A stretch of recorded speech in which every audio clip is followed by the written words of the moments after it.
Let's go to Crimson Tide Insider, former player at the University of Alabama. Hey, William, I hope you're having a great Monday. Welcome into the game in T-Town. Hey, Ryan, how are you doing, bud? I'm good. Just counting down the days, 61 days, and just wanted we try to catch up with you at least once a month and try to pick your brain a little bit about some things. Any buzz around some of these summer camps happening with the current players that are currently here? Any buzz that really grabbed your attention over the last few weeks? Well, I mean, I think right now the best buzz for the players is they're doing the same thing that I'm doing right now, and that's taking a few days off from going to school and work, and or in my case, just work. They're off between the first and second summer terms. They get back. I think they come back to campus after back by the evening of July the 4th.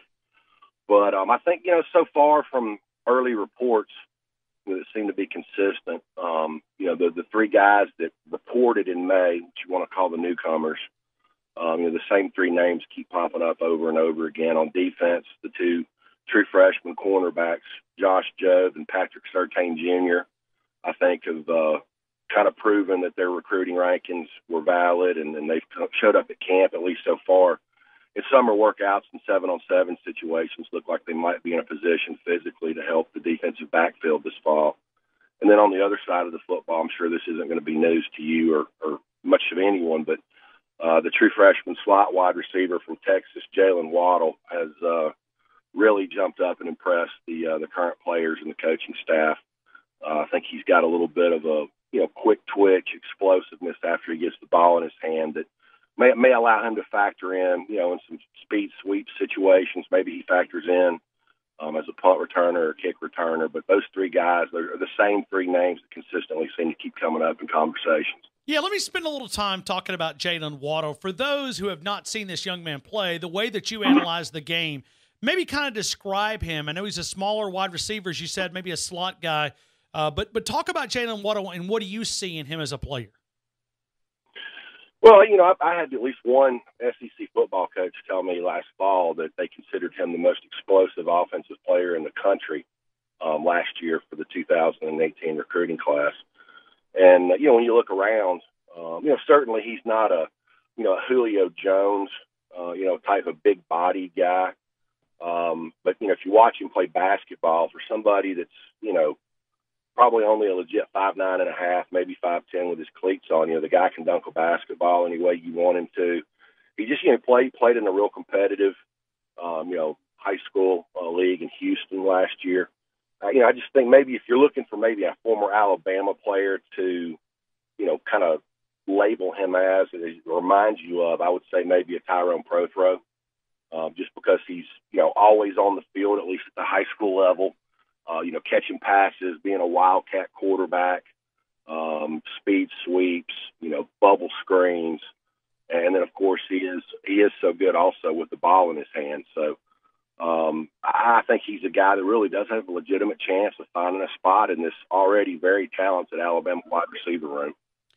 Let's go to the defensive line here just for a couple of minutes. We all know about Raekwon Davis, Isaiah Buggs, but give me a couple of names behind them that could provide some depth on that defensive line that you think is ready to make an impact. And you could go a redshirt freshman, you can go guys like that, or you can go true freshman, either way you want to go. Well, I think, based on the limited amount of time that he played last year, I still think you have to put a guy like Quinnen Williams into that category. I mean, I think he's probably, in my mind, the next guy up. He and LeBron Ray, I think, are going to provide some quality reps. And depending on the formation, what kind of front that they're in and down in distance, I think they could actually be out there with the starters quite a bit. They're very impressed. I have to wait till the pads go on. They're very impressed with the JUCO transfer nose guard Masika.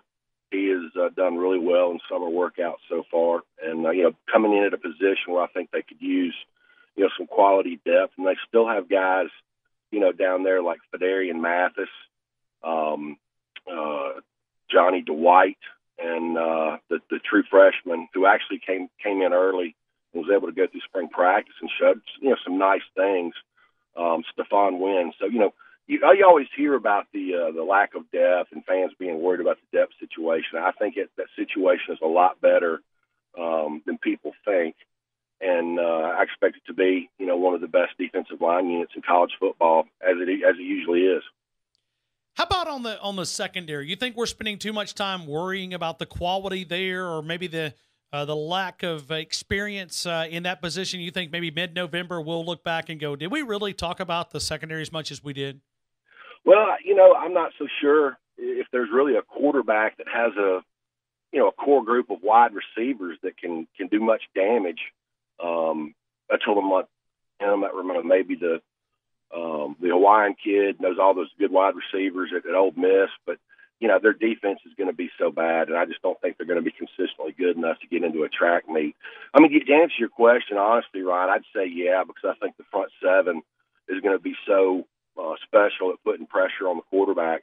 Those guys aren't going to have enough time to get open back there, even with inexperienced guys. And I think they do have a very favorable schedule in the month of September and October to kind of, get these new guys, battle tested before that. The difficult part of the schedule, I think, kicks in November, making that run to LSU and Auburn and, hopefully another trip to Atlanta in the college football playoffs. We're talking to William Barger, former player, Crimson Tide insider. Let me take you to a guy that's not too far from where you live, Jayson Jones, #1 player 2020 according to the recruiting sites. I'm just curious if you've had a chance to watch this young man play, and what do you think? Yeah, I do. I still think he's, very, very young. You got to realize he's just a rising junior. And I'm not so sure how good we're going to know or how good he's capable of being until we see him actually get to Tuscaloosa and spend some time with Scott Cochran. I think it's obvious from looking at him, coming from a very small town program. They don't really have the best facilities in the world. I know Andrew Zhao and Antonio Langham, who's a member of that coaching staff, are working to fix that. But a huge young man. I think he could play, defensive tackle or offensive guard at the next level, and that still may be decided down the road. But he's earned a lot of praise early on. Got the label of being the #1 player in the state of Alabama for 2020. I think he'll probably be listed as one of the top 5 offensive tackles in the nation. But got a lot of upside, but I think it's very critical and it's going to really benefit this young man that he is committed as early as he has. He can come down and spend time on his own dime, obviously, and be around the program, get some tips from Scott Cochran on, nutritional stuff and lifting weights.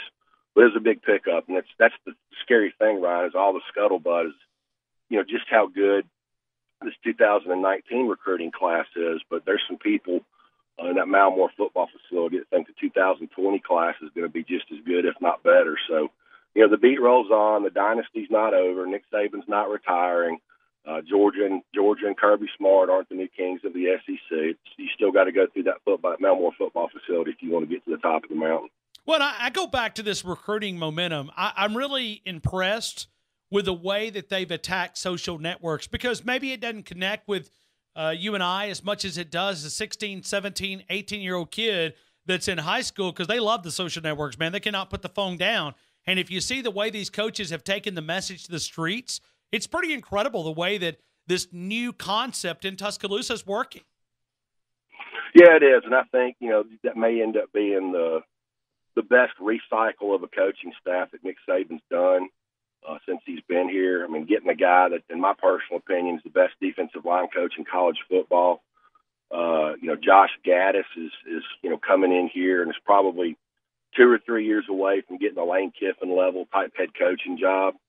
The guy just does an amazing job on social media, has really leveraged his relationships with, a couple of recruits that were probably headed to Penn State prior to his departure. One of them is, one of the best defensive tackles in the country, in Anthony Alfano.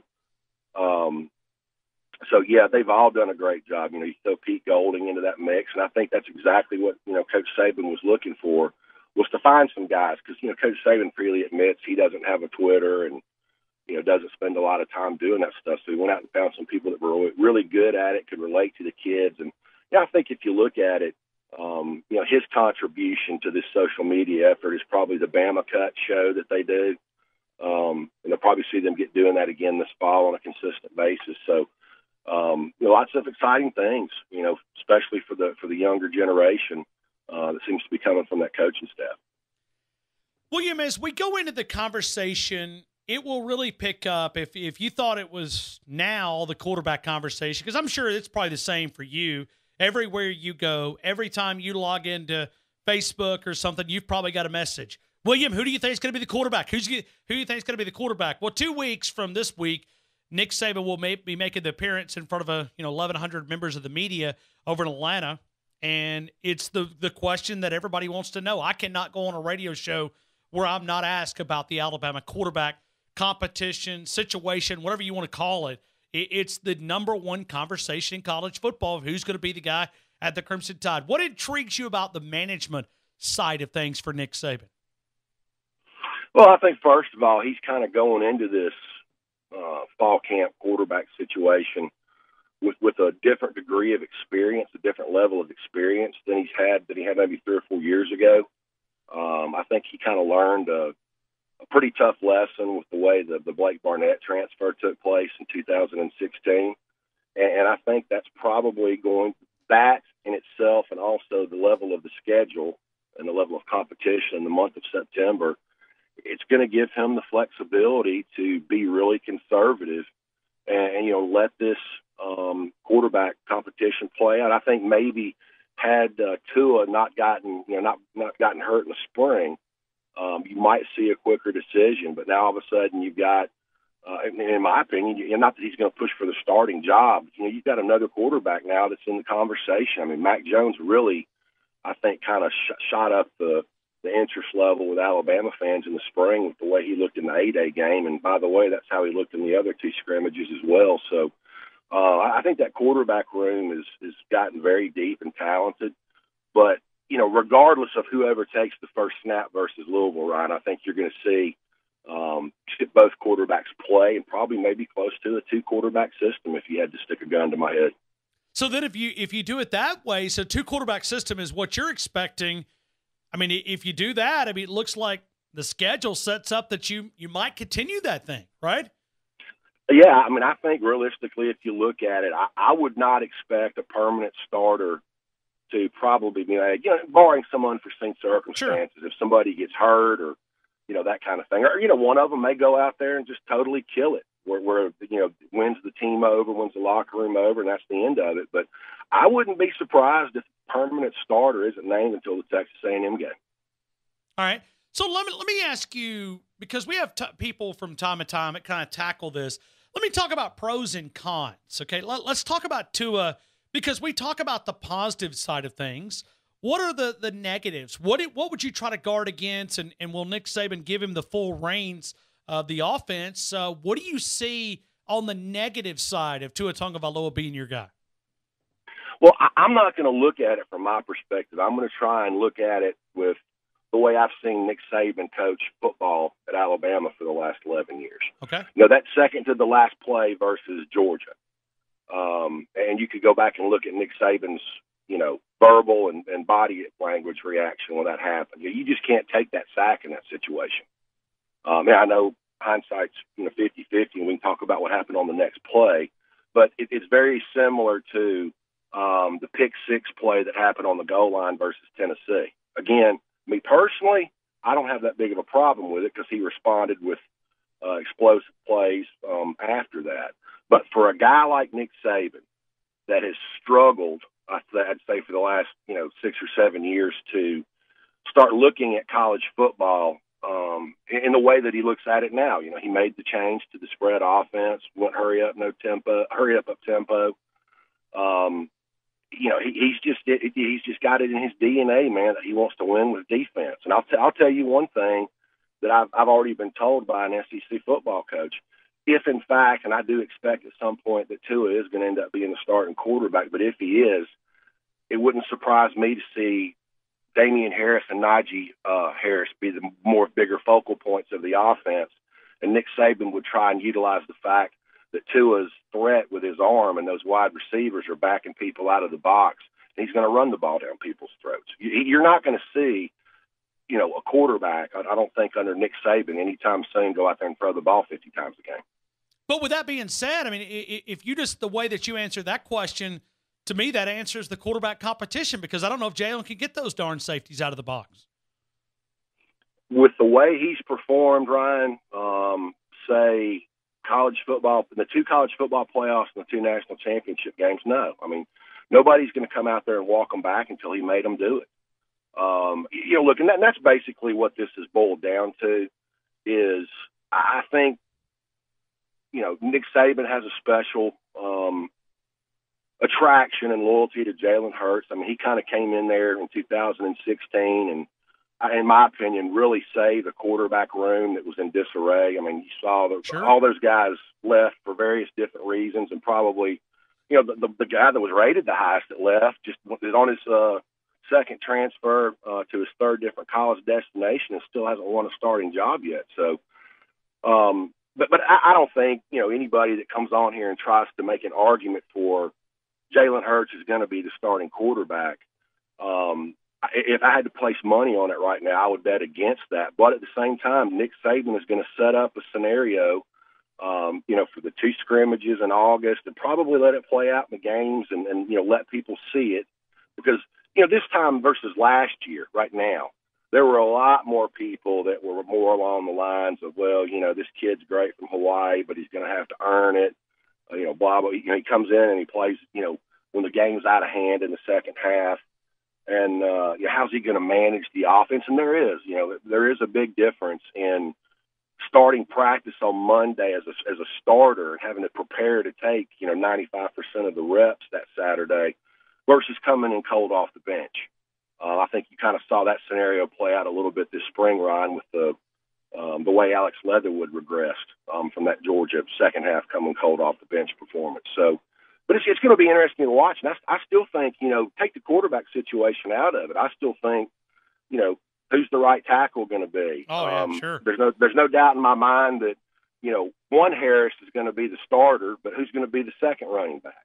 Who's the starting 4 or 5 wide receivers going to be when they're in a 4 or 5 wide receiver set? So there's still, a lot of questions, I think, that are still need to be answered coming up in another month. Hey, William, just looking at this wide receiver room, in your opinion, when you look at this talent, if you want to, obviously we got to put Jaylen Waddle in that conversation, but you go to this room, I was looking at some of the rankings, and Phil Steele, I love his publication, but I was looking at his rankings. He's got Alabama at the 6th best group of wide receivers in the SEC, and I'm like, there is no way that's going to end up that way in November, December. This room is pretty talented if they can get the football.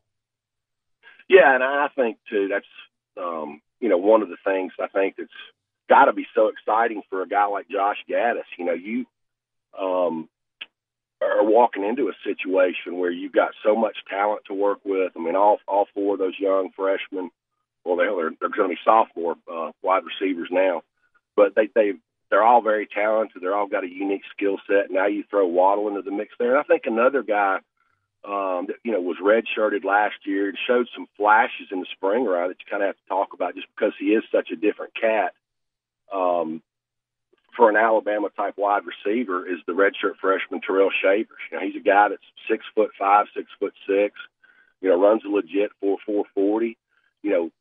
Given time and another 4 weeks of practice to develop, he could show up in there. That's a big target.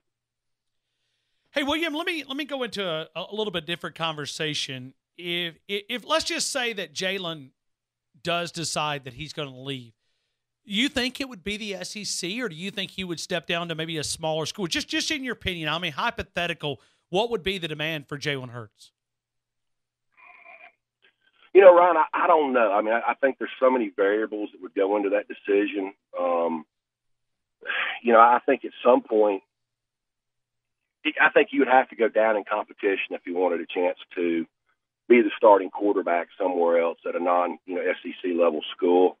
I think certainly that it's a legit conversation that somebody needs to have with him about maybe doing the moving positions if you want to have a chance. Because I think that's what this comes down to. What do you want to do when college football is over? Do you want to have a chance to play on Sundays? If you do, I think at this stage you move positions. If you don't, if you want to be a coach, like your father, he's already got a great resume builder. They're having Nick Saban on that, especially if you wanted to go into college coaching right out of the gate. But, it's all going to play itself out. I know Lane Kiffin is a strong Jalen Hurts guy. Dan Mullins expressed some interest. I'm sure, the guy that recruited him when he was at Texas A&M, Kevin Sumlin at Arizona would certainly be a likely destination. Those two have a very close relationship. Most people felt like until Alabama got heavily involved with him the summer before his senior year that he was going to end up at Texas A&M playing for Kevin Sumlin. So that'd be one to watch. Let me go into just a couple more questions on the defensive side of the football. Let's stay at that outside linebacker spot here. Christian Miller and Terrell Lewis. It seems to be there's obviously it's a chance to shine for Christian Miller, but then Terrell Lewis is a guy that at times was unblockable and sent a couple of offensive linemen to sports psychologists during the spring. Your thoughts on those two guys? Yeah, I think obviously. Did I say that incorrectly? No. One of them may still be there right now as you and I are talking.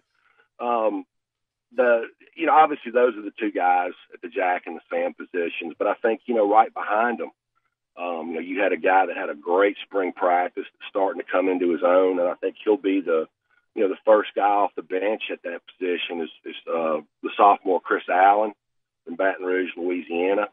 And, they've got a guy on campus now that's already put on some weight, supposedly somewhere between 255 and 260 now. Ibaye Anoma, who was the number one outside linebacker / weak side defensive end in the country last year. If you watched the Under Armour All-American game, you saw what he did to the number one offensive tackle in the country in those practices that ended up signing with Ohio State named Nicholas Petit-Fier. I think he's a guy that, especially in pass rush situations, will have a chance to flash, early and often. And to me, he's a taller, longer version of say, like a Tim Williams. He's got one of those elite, quick first steps that you could be over with after one step if you don't have good footwork at the offensive tackle position. So they got plenty of bodies out there, that can help, especially if Lewis and Miller can, go through the season and stay healthy. They're both in their money years for the NFL draft, and I'm sure they're looking to impress early and often as elite edge pass rushers. Yeah, and I saw Christian Miller just a few days ago from a distance, and I was blown away at just the continued transformation. And I saw a couple of other players, and it's amazing what Scott Cochran can do in 60 or 90 days since the last time we saw that group of players. And it's pretty incredible, and it's all of the above. It's not just Scott Cochran, it's Amy Bragg and that nutrition staff. It's the complete body of work that Nick Saban loves to focus on. Yeah, I was about to say, let's don't forget about Miss Bragg. I think she doesn't get near enough credit for what she deserves. And, Scott Cochran's job is real easy. Being a strength coach is not rocket science. It's making talented people already lift heavy objects in an explosive manner. And then when I see a video of Jonah Williams taking a 3-pound ribeye out there to put on the new grill at the dining hall, I'm like, Scott's job is not that hard. They're getting 70% of it, taken care of for them in this new $15 million cafeteria. Yeah, that's pretty incredible. Hey, what did you guys eat at when you were a player here? What you guys? Was it Burke? Was that the place or? No, we had a cafeteria at the dining hall, but Coach Stallings was not a huge proponent of strength and conditioning or sports performance nutrition. They're towards the end of each semester when they would start doing periodic maintenance on the coolers. You might walk in there at night and your entree, your protein entree, was 2 hot dogs split down the middle with government issue cheese melted over the top of it. So it was nowhere near what they get now.